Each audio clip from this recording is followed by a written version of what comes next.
And he just missed the net. O'Reilly with the shot. Far down, he scored!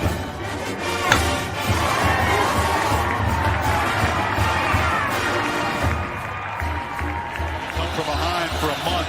Now with the lead, they're getting a little wobbly. Philadelphia, they won't get it! Wow! Edwards pulls off and buries the flag!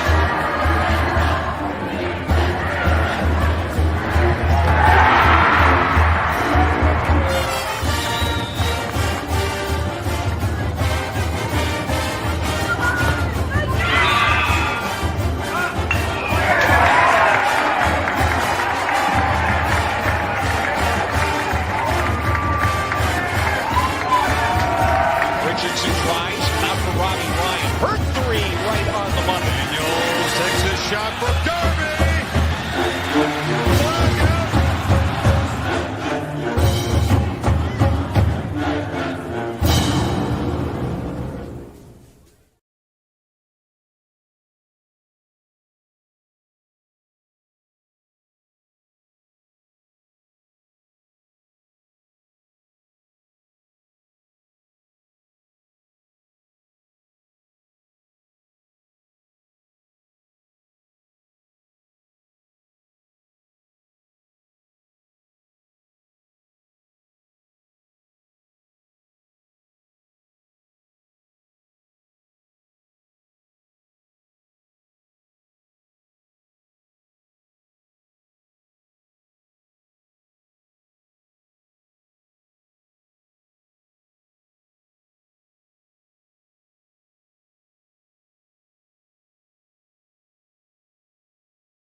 What is up, all? Welcome on into Pitchfork Lunch. Yes, I am Michael Carrasino at Diablo00 on X, artist formerly known as the Twitter. You guys know this. See the show live there every day, Monday through Friday, 12 to 1. Also, yes, you can do that. And you can also go to my IG, as you guys know. I know I tell you every day, Michael.Carrasino.5. Also, and again, I know I tell you this every day, Pitchfork Lunchers, but you can watch live on my YouTube channel. But you should also subscribe to my YouTube channel, which would be greatly appreciated and absolutely awesome.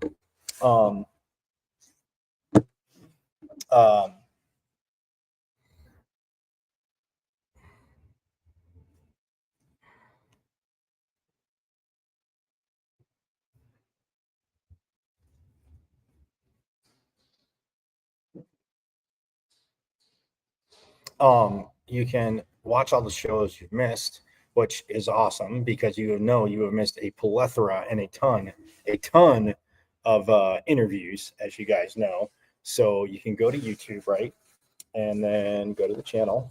Sorry, fix this. Apologies.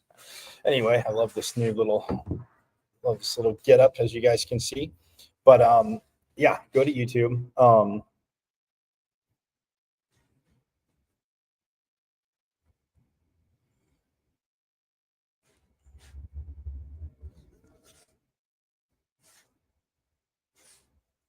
So go to YouTube.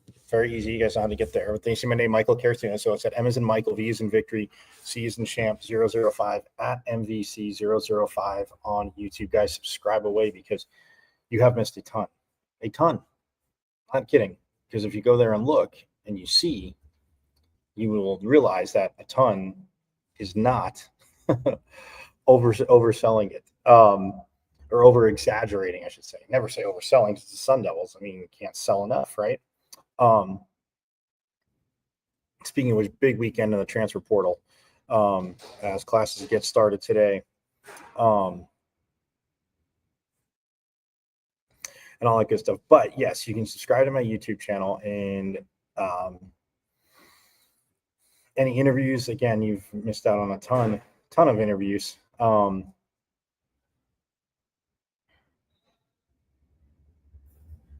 But again, you go to YouTube, go to my channel, Michael here. You're set M as in Michael, V as in Victory, C as in Champ 005 at MVC 005 on YouTube and subscribe. Also, my friends that are watching, you can let your friends know that, well, if they're headed to meet you for lunch right now, or they just can't get out at this time away from their desk, they can listen to it on the best internet radio station out there, the Casual Sports Radio Network. And pretty easy. All you have to do is go to www.ksrnaz.com. Click listen live, right? Click listen live. Page will open up. Go to listen live. Bam, hit play. Pitchfork Lunch every day, Monday through Friday, 12 to 1. Pretty awesome. But while you're at the Casual Sports Radio Network website, follow their socials because, again, you talk about not just Sun Devil content with Pitchfork Lunch and more. We talk about Sun Devil content, and it's there we go. Let's fix it. There we go. Anyway, talk about Sun Devil content, but you got the Suns who, well, it's been interesting, right? So far, but this it's been interesting with the Suns. But you got the Suns, Diamondbacks, Cardinals, Mercury, all there. Casual E's got you covered. And again, you can follow their socials, check out the shows. But just so stoked that Pitchfork Lunch is a part of the Casual Sports Network family because you can listen to us all over the globe. You're traveling out of the country for work for some reason. Guess what? You can listen to Pitchfork Lunch. Although you'll have to, adjust time-wise, but still you'll be able to listen to Pitchfork Lunch. You'll be able to watch it too, but you can listen on the Casual Sports Radio Network. So again, go to www.ksrnaz.com. Click listen live, my friends, and yes, you will not be bummed out because guess what? You can hear Pitchfork Lunch, but again, keep up with the Suns, Diamondbacks, Cardinals, Mercury, all there. Casual E's got you covered. But yeah, it was one interesting weekend in Sun Devil Nation. I told you guys on Friday that Saturday was Friday obviously with hockey and Saturday with hockey, but also when you look at Saturday, the doubleheader with Baylor in basketball. So the men's and women's team from Baylor here in Tempe. And man, I got to tell you, it was a roller coaster of a day. I mean, with hoops and even with hockey as well. So, but yeah, hockey, man, you talk about insanity over the weekend for Coach Powers and this awesome Sun Devil hockey team. As they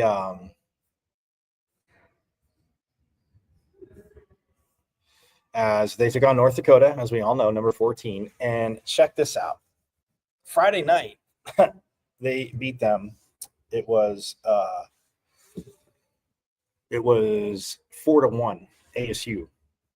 I mean, and yeah, we'll get into the specifics, but it was 2-0 after the first.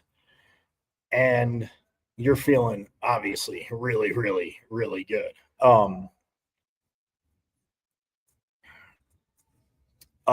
Really, really good after the first period. North Dakota put up the only goal in the second. For those that watched, just a little recap. And then ASU got the 2 in the third period to win 4-1. Colin Potter, the super freshman, does it again. He scored ASU's first goal at the 8:32 mark of the first period, and then at the 18:44 mark, Brayson Bozer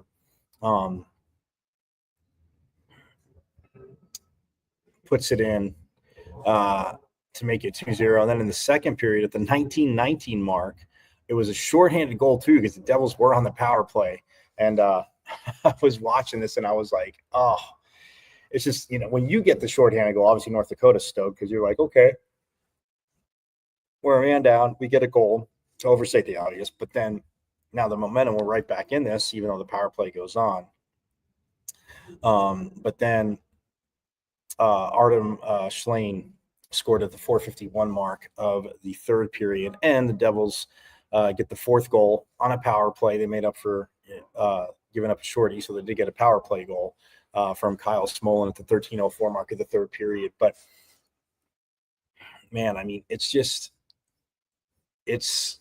was Friday night. Now, my pitchfork lunchers. Now we got to skip ahead to Saturday night, because Saturday night for hockey, and again, we'll get more into it, was a little crazy because they lost 4-3 in overtime, by the way.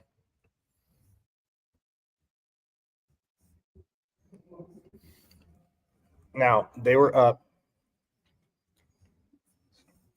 3-2, and they were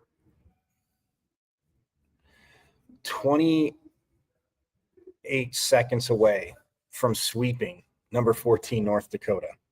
28 seconds. But with the extra, so ASU, by the way, returned the favor Saturday night. I didn't want to forget to tell you this. They got a shorthanded goal from Artem Schlein. He got an unassisted shorthanded goal.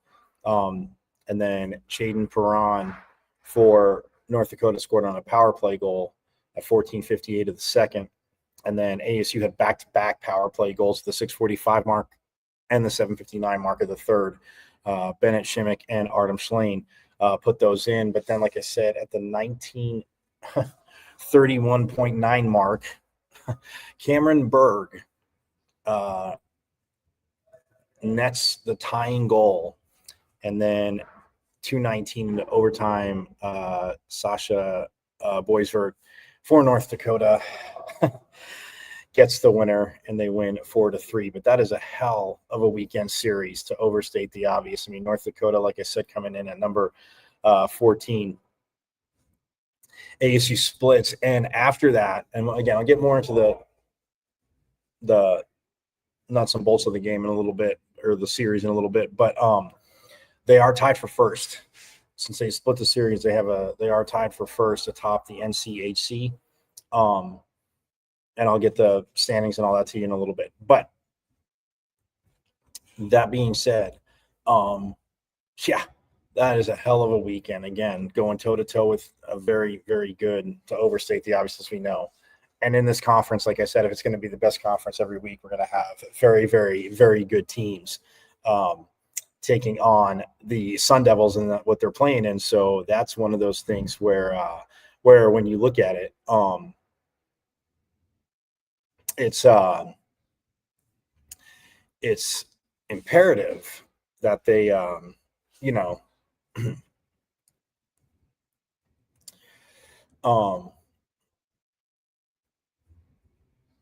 it's imperative that they keep playing like this, because you're aiming to get to the postseason. Yes, you have to take care of what's in front of you first, but it's tied for the lead now atop the NCAC. I mean, a sweep of Denver, a split with North Dakota, my wonderful pitchfork lunchers. And I mean, when you look at it, it's just crazy to me because, they started NCHC play with Colorado College, who, again, they lost number 8 in the country, and they lost both to them. Then they lost the first to Omaha, but then they turn around and beat Omaha, sweep Denver, like we know, and then Minnesota Duluth. They swept Minnesota Duluth right before the break, and then the Desert Hockey Classic trounced Robert Morris, shut out Cornell, and then you win the first one against North Dakota 4-1 and lose 4-3 in overtime, but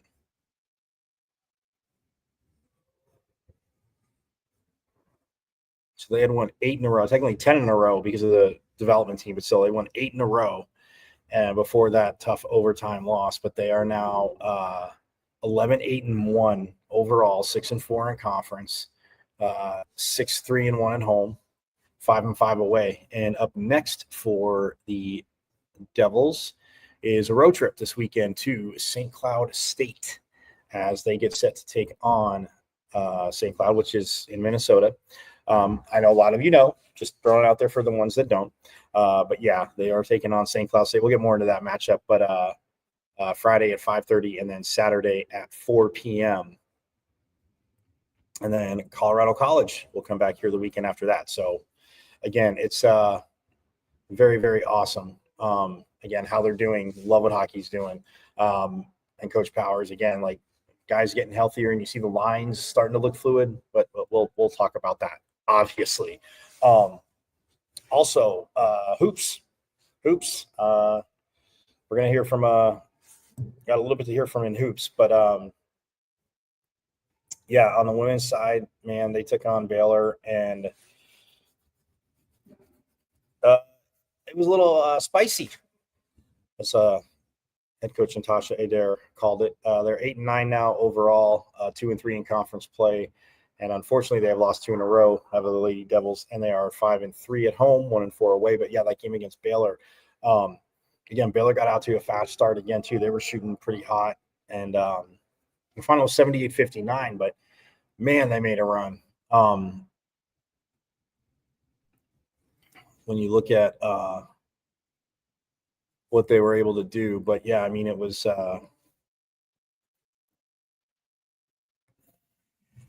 Baylor led in the first quarter 29-18, and then they scored 15 points in the second quarter.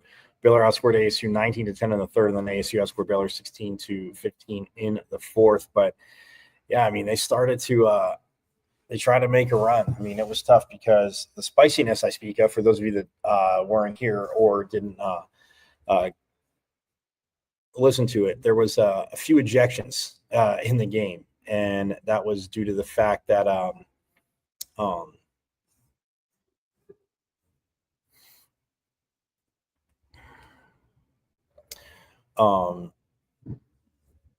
lot of technical fouls. So for Baylor, Yaya Felder and Dariana Littlepage Buggs got technical fouls. For ASU, Kennedy Fauntleroy got a technical foul. There's a team technical foul, but she was ejected because of a little, again, it wasn't a fight, but a little just mix up, little emotions getting you. And Kennedy Fauntleroy was ejected along with Jaya Levette and Heavenly Greer because during that they didn't go all the way out to it, but they left the bench. There was a long video review.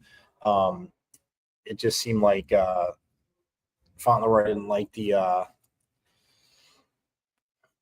took exception, I should say, to the foul from it was from like I said, Dariana Littlepage Buggs, and just again in each other's face a little bit. And I don't know, maybe a punch would have been thrown, maybe not. The referee came over and kind of just grabbed, and then coaches were there, but yeah, they had to see who was on the floor. So yeah, the 3 ejections for ASU, which was tough because Fauntleroy, Heavenly Greer, and Jaya Levette.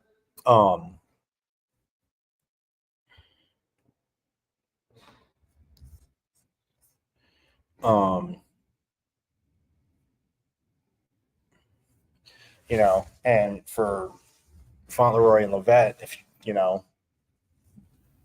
double what they had scored to that point, it's still a 7-point Baylor win. But again, how does the game turn out differently? And again, Baylor can say the same thing with Littlepage Buggs, Dariana Littlepage Buggs getting thrown out. But it was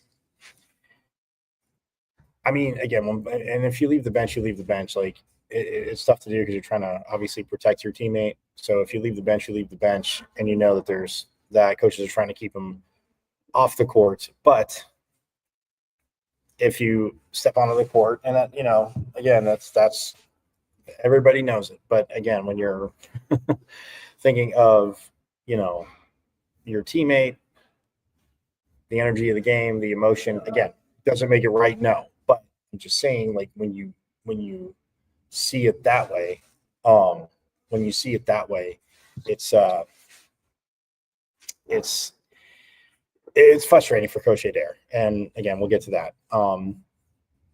But yeah, overall, I mean, ASU, like I said, you put up 10 points in the third, and they didn't have one quarter over 20. I mean, Baylor 14-3, 4-1 in the Big 12. I mean, they were 13-3 coming in, 3-1. So again, not like it was this, you know, a team, but yeah, they shot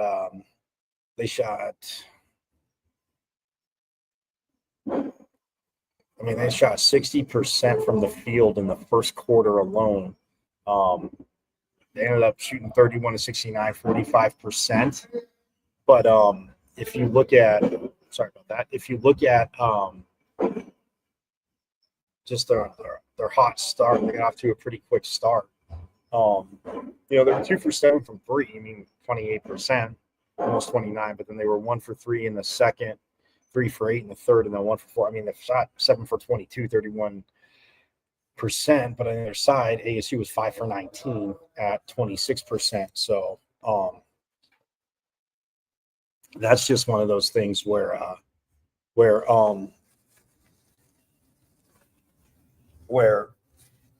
if you pardon me, if you you know, you're struggling just in general on teams, you know, I mean, that first quarter alone, like I said, and you know, the ball was moving, but 60% to 20 or 60%. Oh, ASU shot 41%, but still, nonetheless, it's one of those things where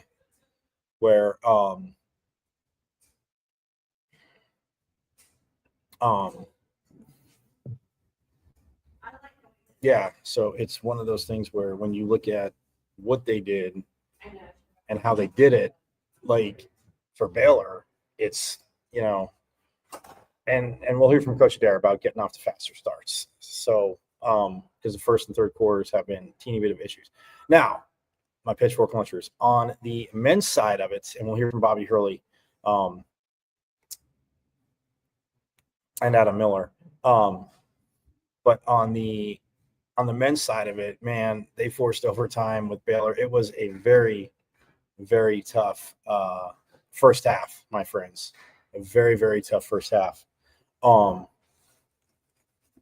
And wow, is all I can say, because they put up 20 points in the first half. Now, granted, Baylor scored 32. You figure, okay, it's obviously a better half than 20. We get that. But, you know, you look at back-to-back halves for ASU, the tough part is, I mean, 13 points against Kansas in the second half, and then 20 points coming out against Baylor.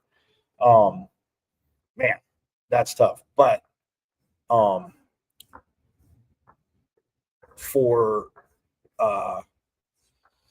but I mean, they ended up losing 72-66 in overtime, and they did force. I mean, they forced it into overtime because their second half was pretty much same as what they did against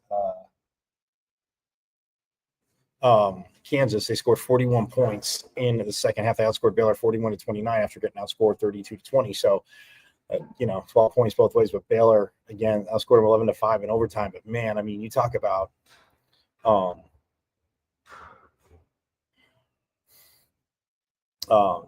you know, DJ Freeman played 38 minutes, and that's because he probably would have played.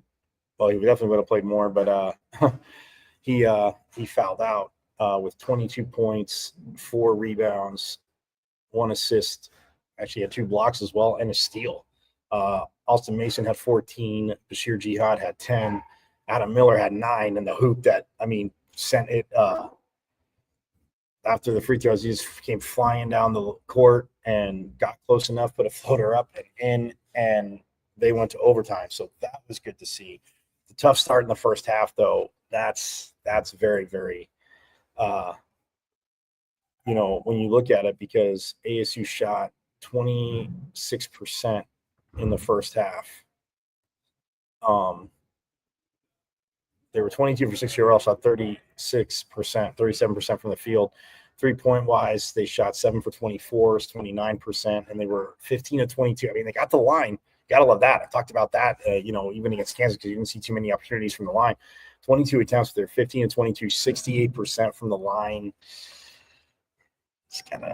That's got to be a little bit higher, And you figure, 7 missed free throws, and again, that's a 1-point victory, or doesn't even go to overtime. So, but I mean, look, the way they fought back, the way they played defensively, the way this team can play too, and Jaden Clayton's again,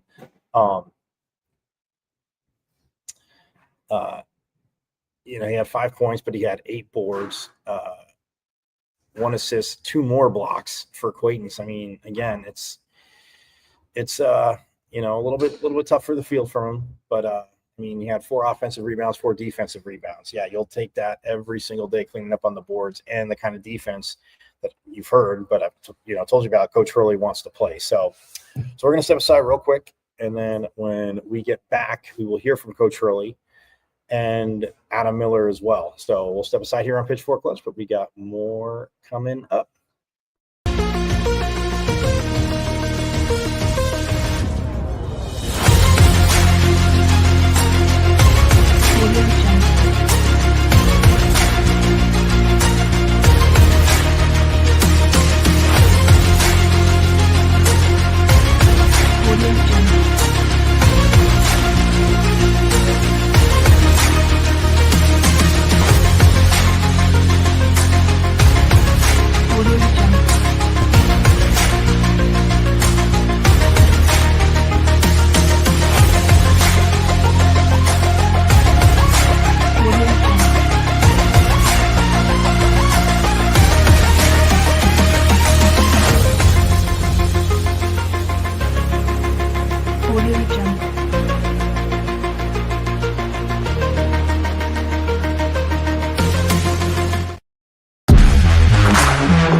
KSRN has the inside track on all things sports, with topics and opinions from former players and local personalities. Catch 15-year NFL veteran Ed Smith and Jay Adams on Easy Sports Talk every Saturday. Unfortunately, with this back and these knees, I don't quite have that ability, or at least I use. Are you good? For all things Arizona Cardinals, tune in Monday nights with Casual E and Sean Conn. Bird Gang, I know it's another tough loss, but keep encouraged. We miss you, BA. And now you can exclusively listen to former Arizona Cardinal Jeremy Bridges on his show, JB and Benny Blue Review. Exactly. Don't be dumb. Sending the message out to the world. Always relay that message. Don't be dumb. Yes, your guy, Benny Blue, comedian extraordinaire. Exclusively on KSRN, Casual Sports Radio Network. This is the sound of a racing heart. It's beating a little faster because it belongs to a young child. But this child isn't in the middle of a close soccer game or playing with her puppy in the yard. Her heart is racing because she's just been told she has to move foster homes again. Change a child's story. There's a child waiting for a volunteer like you. Learn how you can help at casaforchildren.org. Got a big painting project you've been putting off because you don't think you can afford it? Well, it's time to call the team at Customer First Solutions. Customer First is your one-stop shop for all home repairs, from full interior and exterior painting to handyman services, drywall repair, electrical, and plumbing. Customer First has the most competitive prices in the Valley.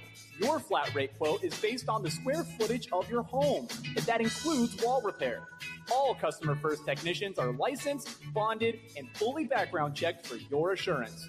Call or text Customer First Solutions at 480-877-0255 for your free quote. Customer First Solutions, where our customers and their homes are our first priority. KSRN has an inside track on all things sports, with topics and opinions from former players and local personalities. Catch 15-year NFL veteran Ed Smith and Jay Adams on Easy Sports Talk every Saturday. Unfortunately, with this back and these knees, I don't quite have that ability, or at least I use. Are you kidding? For all things Arizona Cardinals, tune in Monday nights with Casual E and Sean Conn. Bird gang. I know it's another tough loss, but keep encouraged. We miss you, BA. And now you can exclusively listen to former Arizona Cardinal Jeremy Bridges on his show, JB and Benny Blue Review. Exactly. Don't be dumb. Sending the message out to the world. Always relay that message. Don't be dumb. Yes, your guy, Benny Blue, comedian extraordinaire. Exclusively on KSRN, Casual Sports Radio Network.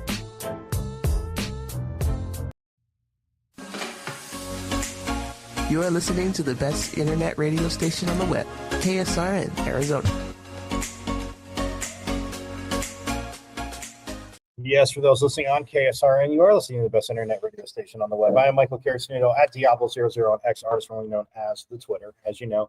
See the show live there every day, Monday through Friday, 12 to 1. My IG, Michael.Carrasino.5. The YouTube channel, M as in Michael, V as in Victory, C as in Champ, 005 at MVC005 on YouTube.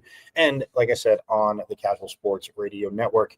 Yes, we are back here rolling. And look, I mean, we're going to hear from Bobby Hurley after this, again, battling back, tough overtime loss, and, again, little travel issues going back and forth to Kansas. But, again, and you'll hear from Coach, not an excuse, just facts, and that's, again, something they have to deal with now. But, yeah, this travel is just a wee different. But, yeah, I mean, as for the game in Baylor, and before Coach, you hear from Coach, I mean, Baylor did out-rebound them 43-35, and it's like, oh, man, it's because for a while it seemed like the margin was huge. Baylor did have 15 offensive rebounds, but ASU had 12 offensive rebounds. So, I mean, you're right there in the ballpark, but, yeah, it's just, the 20 points, it was tough shooting in the first half, like I said, for ASU. Shot 26% from the field. I mean, they were 6 for 23. So, yeah, 23% from the field. So it was tough, but you got to love the battle and the grit. But I'll let Coach talk. Let's hear from Coach. This is Coach Hurley post-game after Baylor. They're different. Defensively, I thought some of the stuff they were doing affected us. There was an adjustment period, and we just were not very efficient on offense. And just didn't have a lot of juice. I don't know. I think it's an adjustment. This league will be an adjustment. Playing on Wednesday night in Kansas, flying back, and now you're seeing this team. So I mean, this league is strong, and we gotta get used to being ready to do better. I think this is another case where we have two separate halves, so we gotta try and figure some things out to just be a little more consistent both halves. I appreciated how the guys on the floor really fought battle to get back in the game and give us a chance to win and get it to overtime. So that was a positive sign that they didn't give them. What's the difference in the second half when we played much better? I mean, I thought that we were able to chip right away, get into 7. They went on a spurt there, and then we responded again. So we just kept, answering their runs, which was, a positive sign. Offensively, it was kind of a tough game to call. They really switched a lot of stuff, and gave us some problems. But the pressure worked good. The crowd helped. I thought we did a good job with that, just trying to create some time. What do you think about the overtime period? Missed layups, we just, they hit a couple, mid-range shots. We had a couple missed layups. We can't afford to do that. They were able to get the lead, and we couldn't really get back into it. You've mentioned how important paint touches are for the half-court offense. With Baylor's length that they had in there, what kind of plan of attack did you have to kind of get around that and still create the paint touches? We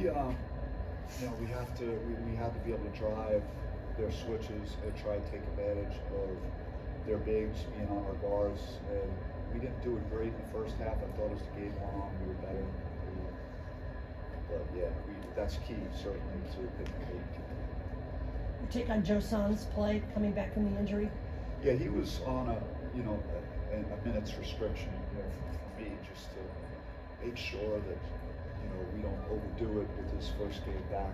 I thought he was fine moving, so hopefully we just keep building on that. You mentioned the adjustment to this conference.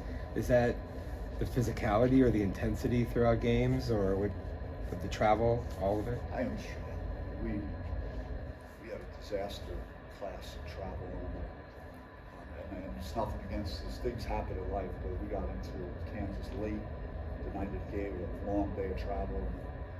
After the game, late game on Wednesday, and get back in here at 3 in the morning. So I'm not saying that's the reason, but we just didn't look like the team that I'm used to seeing, especially out of the gate. We just weren't moving great. We just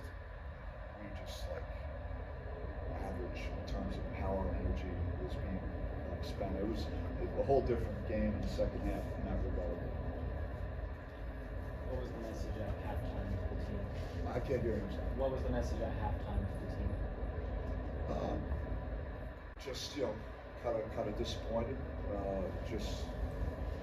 But at the same time, if we're 32-20, we come out right away and get a couple baskets, and now we start putting game pressure on them.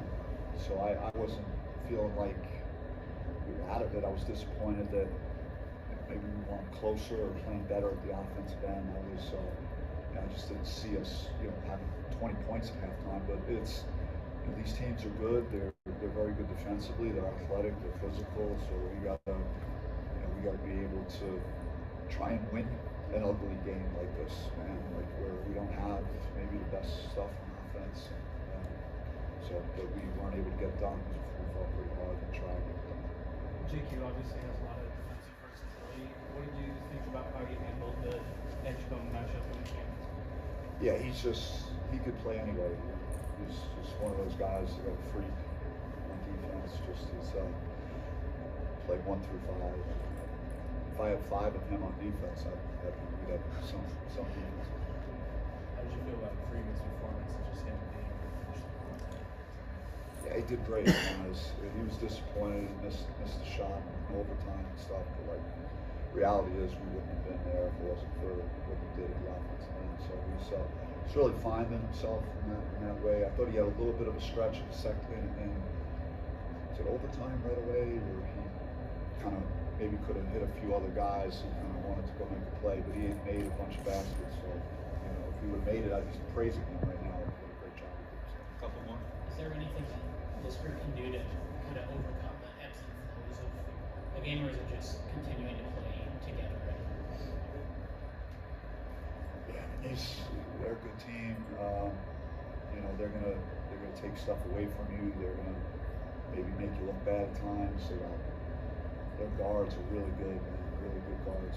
They're a good team, and you know, we had our chances, even though we played very poorly in the first half, particularly on offense. And, still had our chances, so we got to try and put it all together. We got to get on the same page and get back to the drawing board. Is there anything you can do to kind of combat the travel issues moving forward, and just like not logistically, just kind of physically and stuff like that? Yeah, I'm going to put a buffer in. We're going to leave earlier in the day, JD, in case something crazy happens. And so yeah, we'll probably practice earlier and just hit the road sooner, so that we're not in a situation like we were in Kansas. But that's just bullshit and just excuse making. I'm trying to just come up with a reason as to why I just didn't see like a lot of fire early from the whole group, and that's just speculation. Me trying to come up with some reason why. Last one. We got a chance to see Best in pregame warm-ups. Is he somebody that you plan to involve this season? I thought about putting him in overtime to try and steal the ball. I thought by then we had played so many minutes. I was saying that maybe I could have him run around and steal the ball from somebody.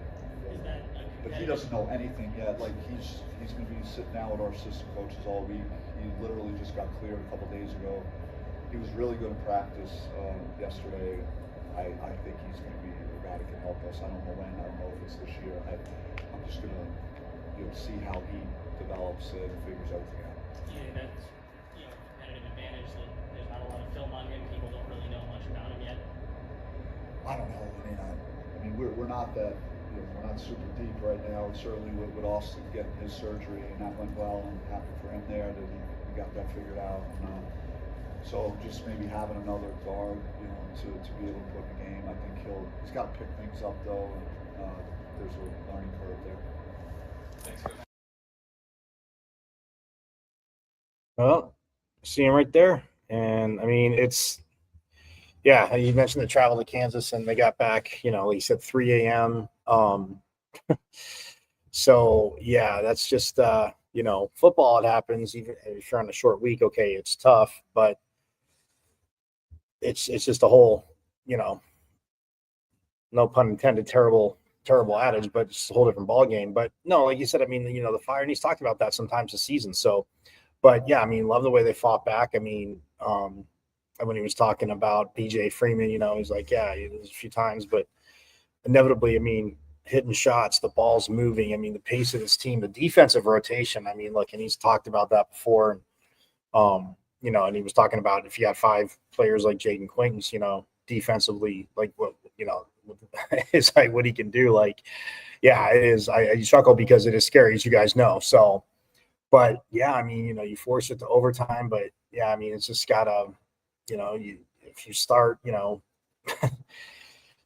points, you figure you score 27, 28, points, you win that game.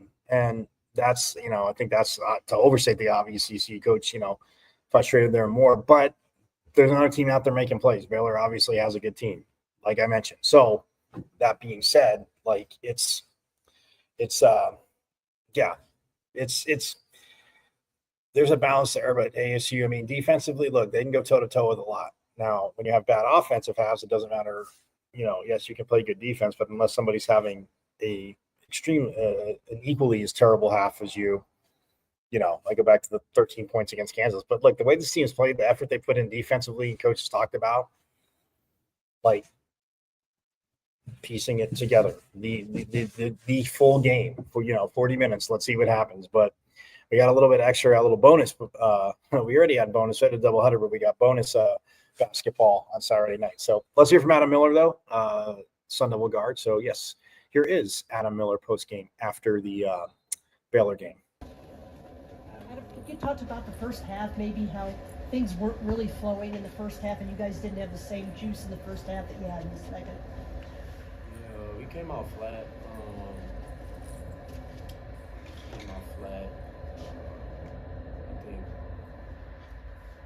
I don't know, we just can't come out like that, especially at home. We gotta be juiced up. Last home game, I feel like we came out, it was a little bit more of a burst. Maybe, we got young guys and guys moving up from different conferences and stuff like that. So maybe, just still trying to get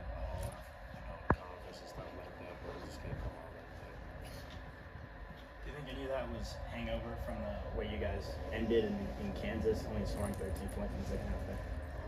It could have been. We had flight issues even before the Kansas game. We got back super late with everything being backed up, and you know how that game ended. That game, we didn't do what we were supposed to do as a team, as a ball club. So, you know, a little bit, but that's not an excuse. Can you kind of take us through that time shot sequence and what you were looking for? Yeah, I'm not gonna lie. When I knew if I got the ball, I was gonna shoot it. So I kind of just was like, just try to get as close as I can and throw it up and put a little touch on it and knock it down. Just was ready for it. Knew if I was gonna get a chance to tie the game, I was gonna take the shot. As a leader on this team, you kind of find yourself in those moments of trying to set that example in those situations. Yeah, for sure. I think that I try to lead by example all the time. I was 3 for 9. I had 1 rebound, turnover. I didn't have any assists. It's hard. You know what I'm saying? Having that balance, because I like to lead by example. So sometimes it'd be a challenge for me knowing if I'm not going, I still got to speak up. You know what I'm saying? But it'd be hard. It'd be hard. Sometimes it's hard to do that when I'm not at the forefront, but I always got to remember that. You know what I'm saying? Got to lead the team regardless of what's going on, because I have a lot of experience and I know what Coach really wants. So, but yeah, we just kind of came off flat at the start. We were trying to chase them the whole time, and playing a game of tag, and then came out even flat in overtime. But yeah. Adam, you've played in almost every major league. Yeah. What's standing out to you about the Big 12? Every possession matters. Especially when we were at Kansas, you could just feel the game trickling away, and it's like, when are we gonna stop the bleeding? We didn't stop the bleeding, and it's not about one person. We gotta do it as a whole. I think that's the biggest problem we have. We can't. We gotta be a group in doing what we do, and we just gotta be together. The teams we're going up against, they know exactly what they want to do, and I can feel it. They're more connected. It's just certain things you just gotta fix, and hopefully we can fix that within these few days and come back home and get a W. It seems like you guys do have that for large stretches of games. So. Yeah, just gotta do it for 40 minutes. Go ahead. Do you think it's focus? Yeah, I think it's focus. I think that I think that you can't take a breath. You know what I'm saying? I've been on teams where okay, we may have missed shots, but the intensity and the focus never dropped. I feel like sometimes we may take a couple guys or one guy, and it's, you know what I'm saying, you're only as strong as your weakest link out there. If one guy messes up, it's a domino effect. Because now somebody else has to step up, or somebody has to, you know what I'm saying? And if you do that, and now if it's another guy who does the next possession, it just keeps, you know what I'm saying? So we just got to find ways to not have that happen and be locked in and have that extra boost in the times of the game that we needed, because it's snaps like this, you know what I'm saying? Just how we came back quick like that, that's how we took the lead in the first half like that, but we gotta do it for 40 minutes. We're not doing it for 40 minutes. Yeah. And it's not about makes or misses. It's not about that.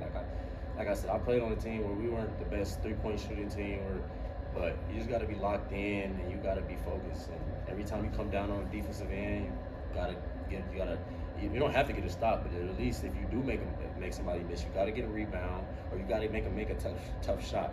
And if you come down on offense, okay, maybe you don't run a play every time, but you gotta execute whatever you're doing, and you gotta be on the same page. And we're not doing that for 40 minutes. With the second half tonight, what was working defensively though?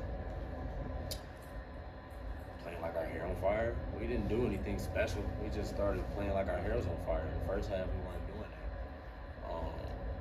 Honestly, like our press. I feel like we probably should press a little bit more. I think it sets the tone, especially out the gate. And I think it sets the tone.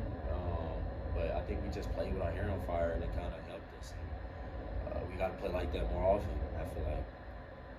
We only Who's only having a 7-man rotation right now with Josan coming back. Do you guys that kind of affect you guys at all in terms of having that energy level? And you said you want to press more, but I think you guys have the energy level to only to press only 7 guys that are really kind of in and out of the rotation right now. Yeah, I think that it's tough to do that, like especially if you're not getting stops with it. But we feed off the energy when we do that though. So, like when we played Kansas, they played a couple more guys than us, but they were still in the first half. It kind of seemed like they were slower than us, but we were pressing them. We were up on everything. You know what I'm saying? But I didn't really feel too much tired in the first half of that game because we were getting stops with what we were doing. So it's like you're not having to guard 30 plus seconds. You see what I'm saying? So like, even if you exert a little bit of energy to make a shorter shot clock possession, it rounds out. You see what I'm saying? So it's like I'd rather press a little bit more and maybe get a couple more steals and we get layups and it boosts us and the crowd's getting into the game. You see what I'm saying? It balances out. I don't really feel tired when I'm doing that. Like that's how the second half, when we playing our hair on fire, yeah, when my adrenaline went down, I'm like, okay. But in the moment, I'm like, I'm trying to win the game. I'm not really thinking about that, you know what I'm saying? You've obviously had a lot of experience, seen a lot of different groups. What on the day-to-day has to change about this one for it to be more connected?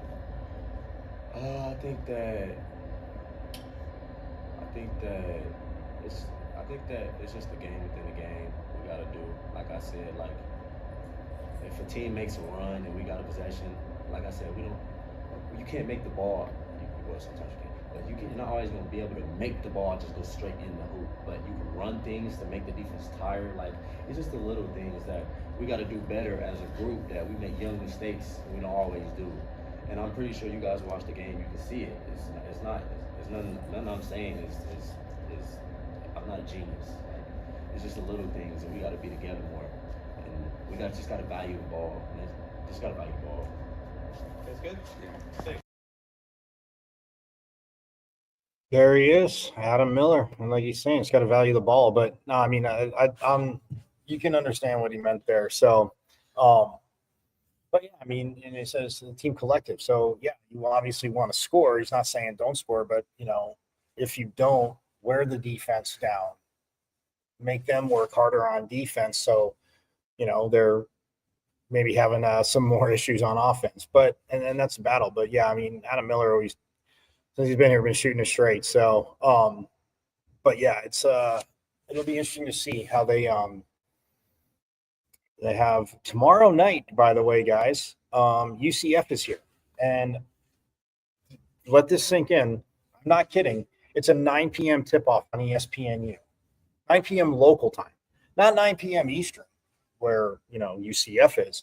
No. 9 o'clock tomorrow night. At Desert Financial Arena, 9 p.m. So hopefully players get a good nap in. But yeah, it's a 9 p.m. game. They are taking on UCF. So yeah, who knows? Maybe a little late night basketball. I'm just waiting for them to schedule one first ever game at midnight. I'm just waiting for that. I know Midnight Madness, like when you can first start practicing, has always been like huge tradition on tons of campuses. Like literally you start at midnight, gym's packed, all that crazy stuff. Yeah, 9 p.m. tomorrow night, they take on UCF. So,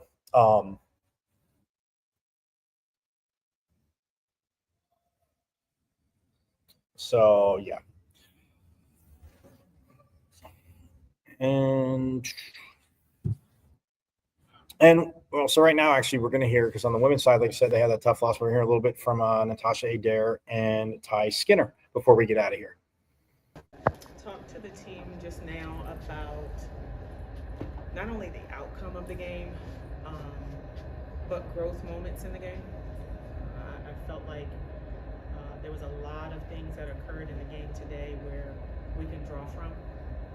And I started with handling the emotions of the game. Okay, because again, emotions have consequences, and but you learn from it. And so, what I also told them was there was a rally in the second half. There was momentum in the second half, and this group never quit. before the game and in the prep, we talked about Baylor's ability to rebound the ball. And that was a key stat. And how do you contain them? How do you stop them? You stop them with second chance opportunities. And they had 21 second chance points.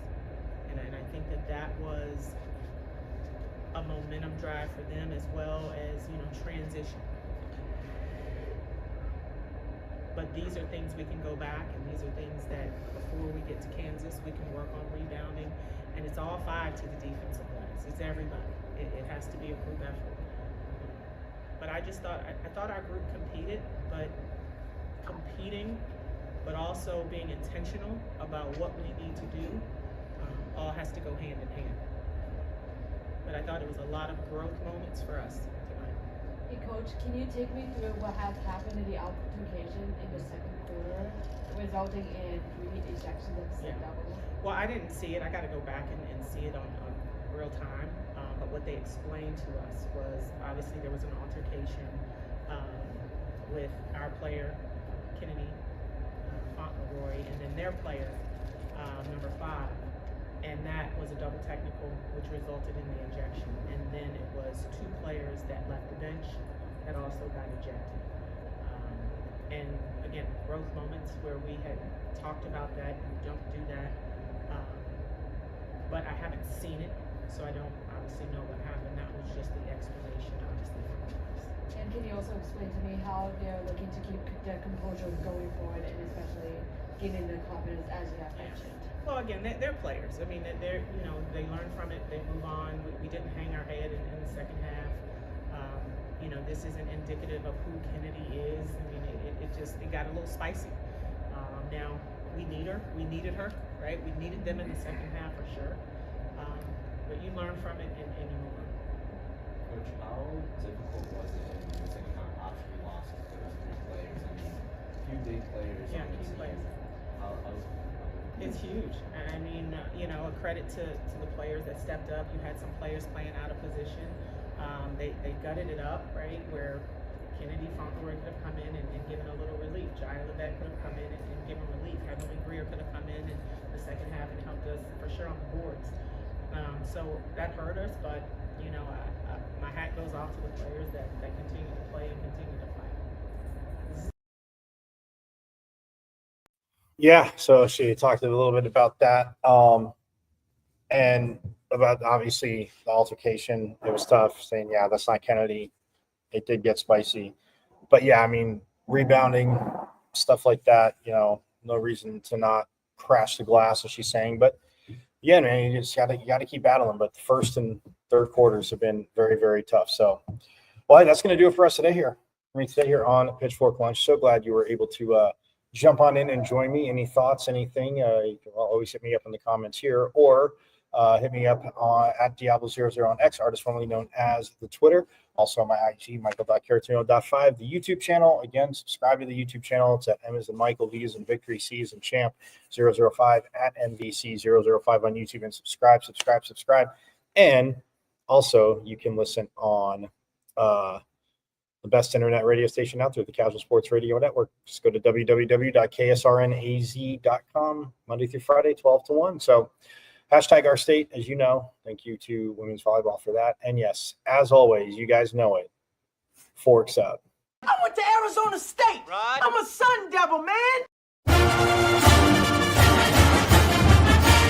27-yard line. That's a great call. Blake Baker, Bubba will put it up, throws over the middle. Touchdown. Great flag. That's away. Trying to center off with Eckerly, and he just missed the net.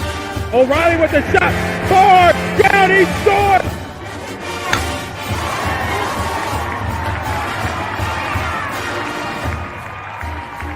Come from behind for a month. Now with the lead, they're getting a little wobbly. Philadelphia, they won't get it. Wow. Edwards pulls up and buries the flag.